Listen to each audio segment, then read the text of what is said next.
খুব মনোযোগ দিয়ে শুনে রাখবেন মায়েরা এই জায়গাটা। যমরাজের ঘরে 4টে দরজা আছে। 4টে দরজার মধ্যে 3টে দরজা দিয়ে যারা যারা চলে যাবে তাদের কোনো পাপ পুণ্যের বিচার হবে না। তারা সরাসরি ধর্মরাজের কাছ থেকে চলে যাবেন স্বর্গধামে, অনন্ত ধামে। 3 প্রকারের ব্যক্তি। তারা কারা?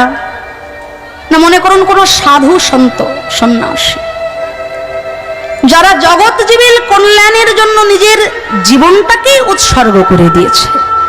প্রত্যেকটা মানুষের কাছে সবথেকে বড় সম্পদ হচ্ছে নিজের জীবন, তাই না? সবাই বলবে আপনাকে ভালোবাসি ভালোবাসি ভালোবাসি, কিন্তু মানুষ নিজের থেকে বেশি কাউকে ভালোবাসে না। যতই বলো তুমি আমার প্রাণ দিয়ে তোমাকে ভালোবাসি, মানুষ নিজের থেকে বেশি কাউকে ভালোবাসতে পারবে না। তা যারা নিজের জীবনটাকে উৎসর্গ করে দিয়েছে জগৎ জীবের কল্যাণের জন্য। বেলুড় মঠে আপনারা তো অনেকে গিয়েছেন, হ্যাঁ? বেলুড় মঠে কারা গিয়েছেন একটু হাত তুলুন তো দেখি। বাহ, অনেকে তো গিয়েছেন। তা বেলুড় মঠে যে সমস্ত সন্ন্যাসীরা আছেন তাদের কিন্তু ওই 1 দিন 2 দিন 5 দিনেই তারা ওই সন্ন্যাসীর বেশটা পান না। ওই গেরুয়া রং বড় কঠিন। ঠাকুর রামকৃষ্ণদেব স্বামী বিবেকানন্দকে বলেছিলেন না যে ওরে এই গেরুয়া রং বড় কঠিন, দেখিস এই রঙে যেন অন্য কোনো রঙের না দাগ লেগে যায়। অন্য কোনো রং কথার অর্থ কি? লাল রং, নীল রং, সবুজ রং না। কাম, ক্রোধ, লোভ, মোহ, মদ, মাৎসর্য ইত্যাদি ইত্যাদি। এই গেরুয়া রঙে যেন অন্য রঙের কোনো দাগ না লাগে। বড় কঠিন, যদি নিতে পারো খুব ভালো। তা বেলুড় মঠে যে সমস্ত সন্ন্যাসীগণ সন্ন্যাসীর বেশ ধরেন, সন্ন্যাসী হন, তাদের 10 বছর ধরে ব্রহ্মচর্য পালন করতে হয়। টানা 10 বছর। 10 বছর ব্রহ্মচর্য পালন করার পর নিজে জীবিত অবস্থায় নিজেই নিজের পিণ্ড দান করেন। তারা জানেন যে এই জগৎ সংসারে আমার আর আপন বলতে কেউ রইল না। আমি যখন চলে যাব আমার হয়ে কে পিণ্ড দান করবে? তাই নিজে জীবিত অবস্থায় নিজের পিণ্ড তারা দান করেন। তারপর তারা সন্ন্যাসীর বেশ ধরেন। তো যে সকল সাধু সন্ন্যাসী জগতের কল্যাণের জন্য নিজের জীবনটাকে উৎসর্গ করে দিয়েছে, তারা যখন যাবেন তাদের কোনো পাপ পুণ্যের বিচার হবে না। তারা সরাসরি সেখান থেকে স্বর্গধামে চলে যাবেন। আর কে?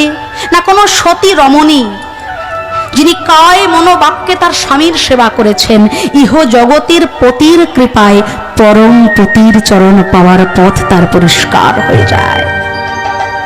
তিনি যখন যমরাজের দ্বার হতে যাবেন তাকে দাঁড় করানো হবে না, তার পাপ পুণ্যের বিচার হবে না, সরাসরি স্বর্গধাম। যদি কোনো ক্ষত্রিয় যুদ্ধ করাকালীন যুদ্ধ মেদিনীতে তার প্রাণ চলে যায়, তার কিন্তু কোনো পাপ পুণ্যের বিচার হবে না।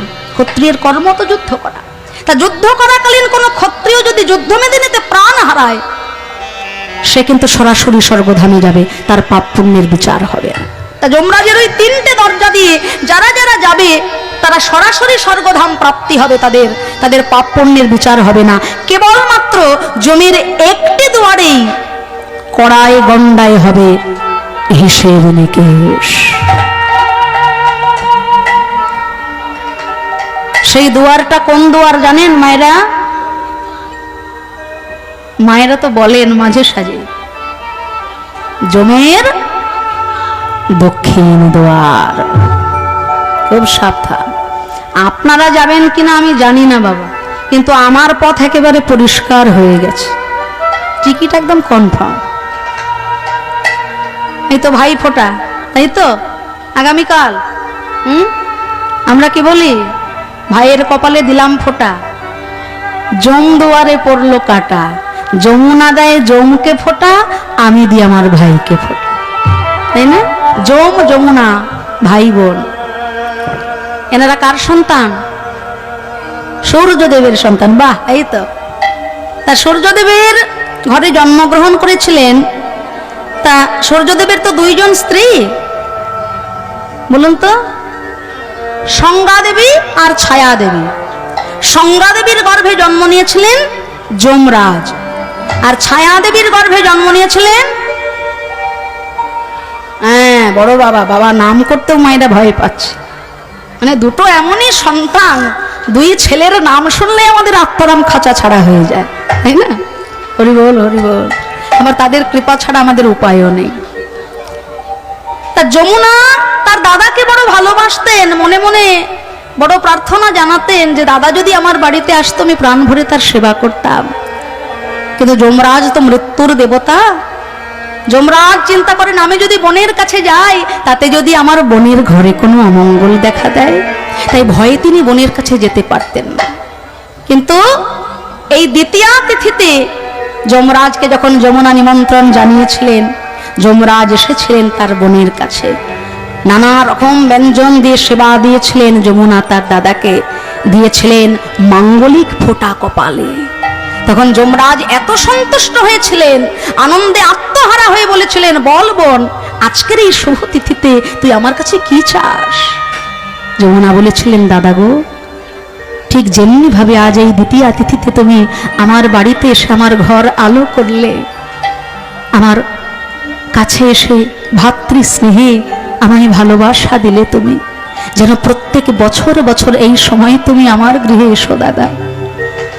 যমরাজ আনন্দে আত্মহারা হয়ে বলেছিলেন, ওরে বোন, আজকের এই দ্বিতীয়া তিথিতে যদি কোনো দিদি বা যদি কোনো বোন তার দাদা বা ভাইয়ের কপালে এই মাঙ্গলিক ফোঁটা দিয়ে মঙ্গল কামনা করে, তাকে আর কোনোদিনও জমালয়ে যেতে হবে না। তাই গৌর হরি বল, হরি বল, হরি বল। তাই জম দুয়ারে পড়ে কাটা, সেই শুভ তিথিতে যদি ভাইয়ের কপালে ফোঁটা দেওয়া যায়। তা জমের একটি মাত্র দরজা, যে দরজা দিয়ে যেতে গেলে পাপ পুণ্যের বিচার কিন্তু একেবারে পুঙ্খানুপুঙ্খে হবে, আর সেই দুয়ারটার নাম হলো জমের দক্ষিণ দ্বার। এই যমরাজ বলেছিলেন, ওরে শ্রীবাস, আমার এই জমের দক্ষিণ দুয়ারে সবাই আসে না, আর যারা যারা আসে তারা কারা জানিস? জিহ্বানো ভক্তি ভগবত গুণনামধেয়ম চৈতশ্চনা স্মরতি তচ্চরণারবৃন্দম কৃষ্ণং নো নমস্তে স্বচ্ছীরয়ে কদাপি তেনানয়রধাম আসতো কৃত বিষ্ণু কৃত্যং।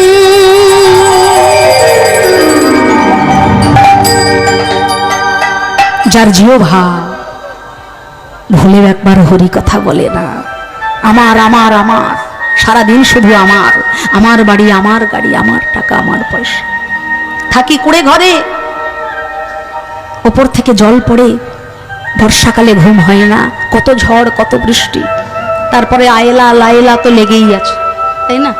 কদিন আগে আবার কি এসেছিল? ডানা আপনাদের এদিকে ঝাপটে ছিল। যাই হোক, তা অত গরিব কুড়ে ঘরে থাকে, মনে মনে চিন্তা করে, ঠাকুর একটু দয়া করে যদি ওপরে একটা ছাদ হয়ে যেত, তোমার কাছে আর কিছু আমি চাইবো না। ভগবান কৃপা করে ঘরে ছাদ করে দিলেন, তাতে কি আমার আশাটা মিটে গেল? ঠাকুর ছেলে মেয়েগুলোর বিয়ে দেব, হ্যাঁ, ঘরে নতুন বৌমা আসবে, এইটুকু ঘরে কি হয়? ওপরটা যদি আর একতলা হয়ে যেত, আর কিচ্ছু চাইব না। ভগবান দিলেন দোতলা করে, তাতেও কি আমার আশা মিটে গেল? হ্যাঁ, ঘরে নাতি নাতনি এসেছে, হ্যাঁ, ঘরে পরিবার বেড়েছে, এই দুটো ঘরে কি হয়? আর একতলা যদি হয়ে যেত, আর কিচ্ছু চাওয়ার ছিল না। তাতেও স্বাদ মিটল না। এই সাইকেল চালাতে চালাতে পা দুটো বড্ড ব্যথা হয়, ছেলে নতুন বায়না ধরেছে দামি একটা বাইক চাই। সাইকেল থেকে বাইক হলো, তাতেও আশা মিটল না। ঝড় বৃষ্টির রাতে ভিজে ভিজে কত যে কষ্ট পায়, তারপরে রোদে গরমে যা জ্বালা যন্ত্রণা। ঠাকুর একটা যদি 4 চাকা হয়ে যেত, তোমার কাছে আর চাওয়া পাওয়ার কিছু, তাতেও কি স্বাদ মিটল? যত পায় তত চাই, যত পায় তত চাই, শেষে দেহ তরি ভেঙে যায়। শুধু দাও দাও দাও দাও, জাগতিক সম্পত্তির পিছনে ছুটে বেড়ালাম, পারমার্থিক সম্পত্তির কথা ভুলেও একবার জীবনে ভাবিনি। তাই তো মায়েরা, একটা জিনিস জানবেন, মানুষ দিলে কখনো কুলোয় না, আর আমার গোবিন্দ যদি কাউকে কৃপা করে দেন তা কোনোদিনও ফুরোয় না। সম্রাট আকবর একদিন রাতের অন্ধকারে বিপদগ্রস্ত হয়ে এক দরিদ্র কৃষকের বাড়িতে আশ্রয় নিয়েছিলেন। তা দরিদ্র কৃষক যতটুকু সম্ভব আকবরের সেবা করেছিলেন। তাকে দুটো রুটি দিয়েছিলেন, এক ঘটি জল দিয়েছিলেন। তা পরের দিন সকালে আকবর বলেছিলেন, ওগো কৃষক, বিপদকালে আজকে তুমি আমার পাশে দাঁড়িয়েছ। এই জগতে বন্ধু অনেক পাওয়া যায়, প্রকৃত বন্ধুকে বাহ, বিপদে না পড়লে প্রকৃত বন্ধু চিনতে পারবেন না। বিপদে পড়লে বোঝা যায় কে পর কে আপন। তাই আজকে বিপদের দিনে তুমি আমার পাশে দাঁড়িয়েছ, যদি কোনোদিনও তোমার বিপদ হয় কৃষক, আমার বাড়ি যেও। কৃষক বললেন, তুমি যদি আমায় চিনতে না পারো, লিখে দিলেন তার হাতের স্বাক্ষর।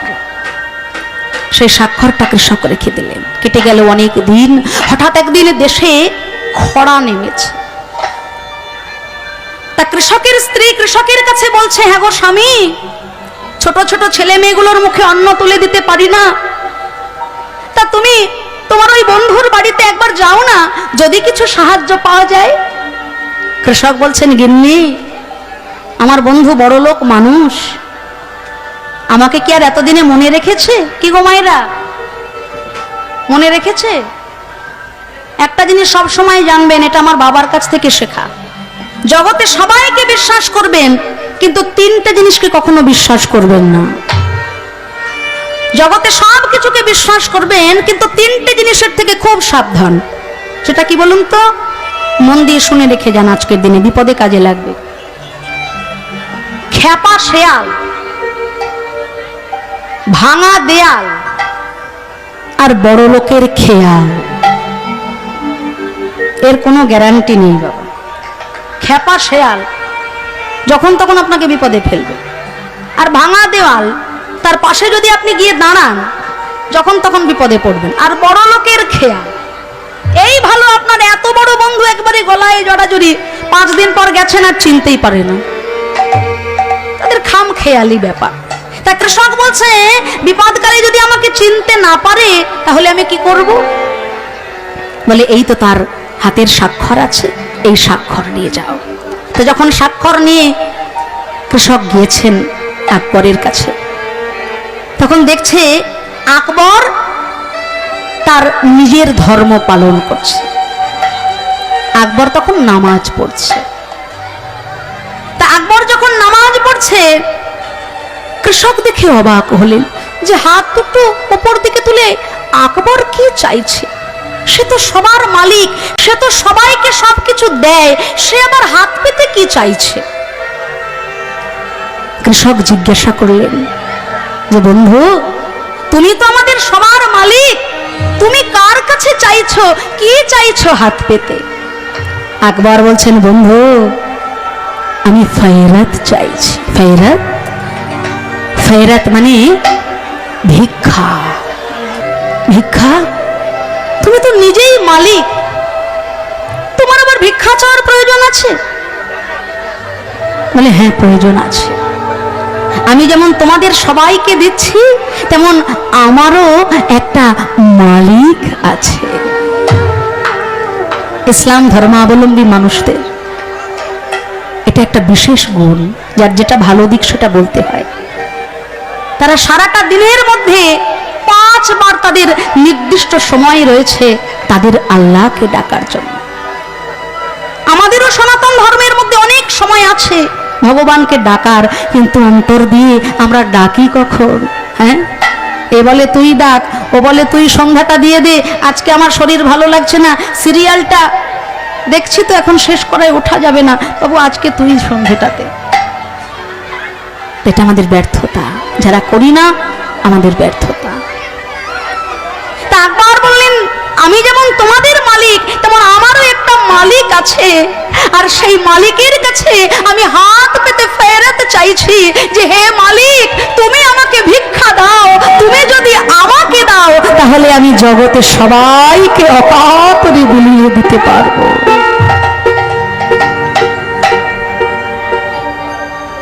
কৃষক বললেন, বন্ধু এবার আমি আসি। বলে কেন, তুমি কিছু চাইতে এসেছিলে না?